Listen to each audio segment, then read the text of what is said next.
This is Scott the Fix It Guy. Today we're dealing with a Frigidaire gas oven that won't bake, it won't ignite, it won't heat up. So we're going to be changing the igniter.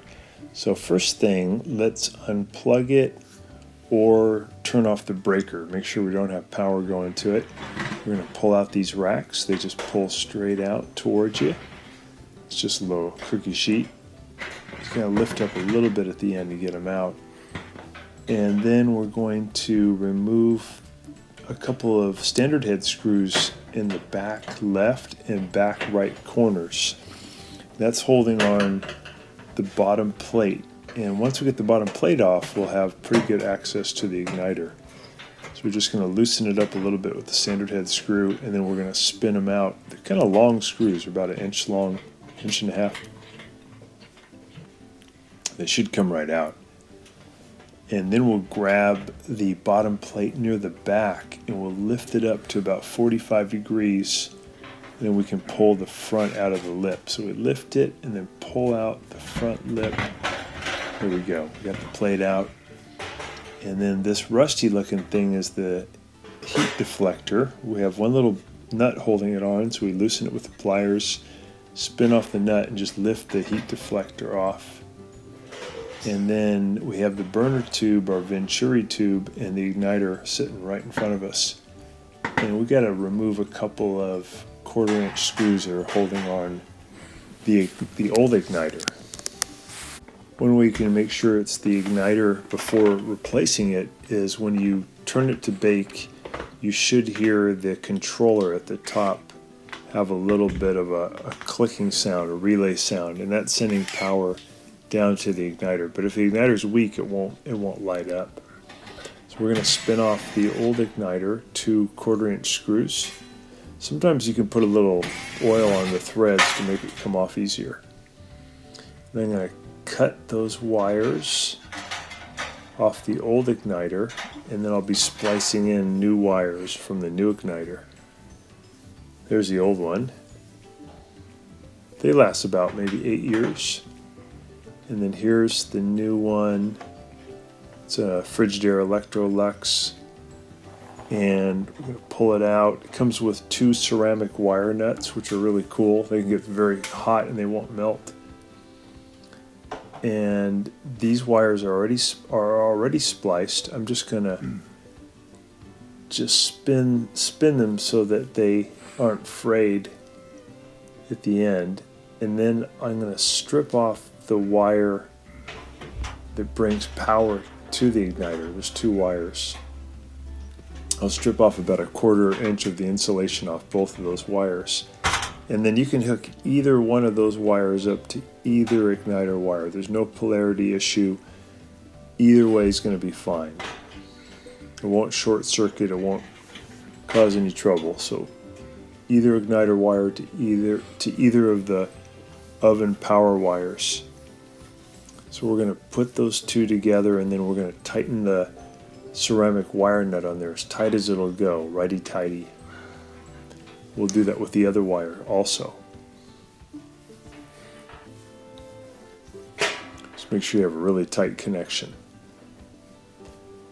And then we just need to put the igniter back onto the Venturi tube with the 2 1/4 inch screws. So we're going to zip those in. So this repair actually is pretty fast. You'll probably be done within 20 minutes. And you can get these igniters for $30-40 bucks.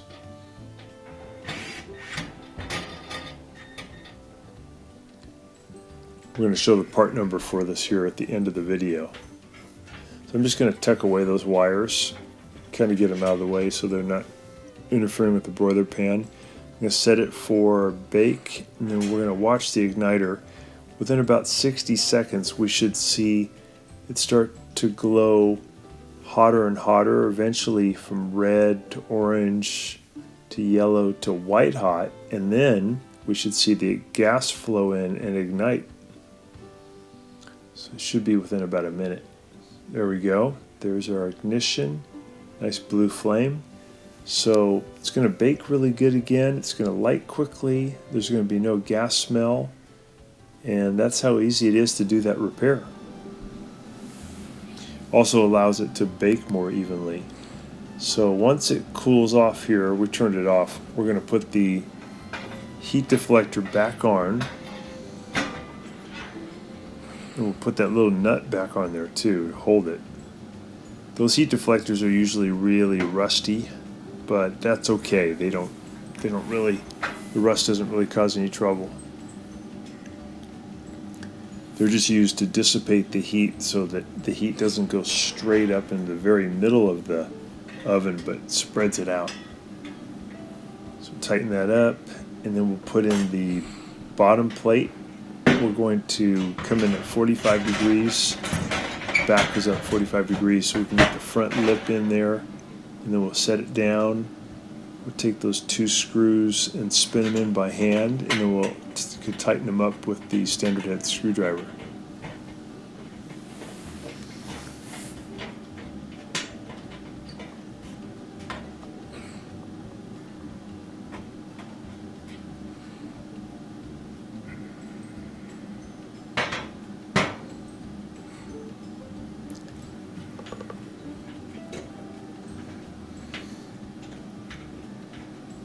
This is one of the easier of different appliance repairs and very satisfying because you get your oven working pretty quick. And we're just going to put, oh, here's the part number for this. Is a generic bake and broil igniter for most gas ovens.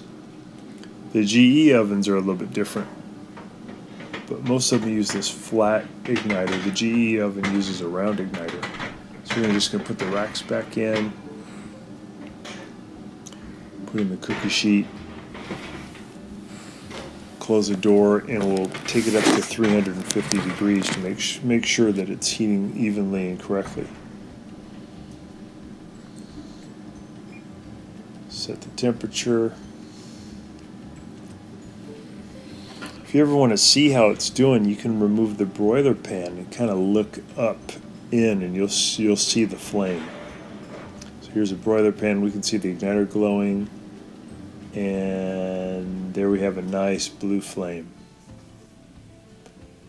Alright, great. Thanks so much for watching, and please subscribe to our channel when you get a chance. Watching our video, and please subscribe to our channel when you get a chance. And also click the little bell notification button so we can send you weekly videos on all the different ways of fixing appliances around your home and saving you lots of money. So thanks again for watching, and please also press the like button for our video if this was helpful to you. Feel free to contact me at the email listed below, which is scottthefixitguy@yahoo.com.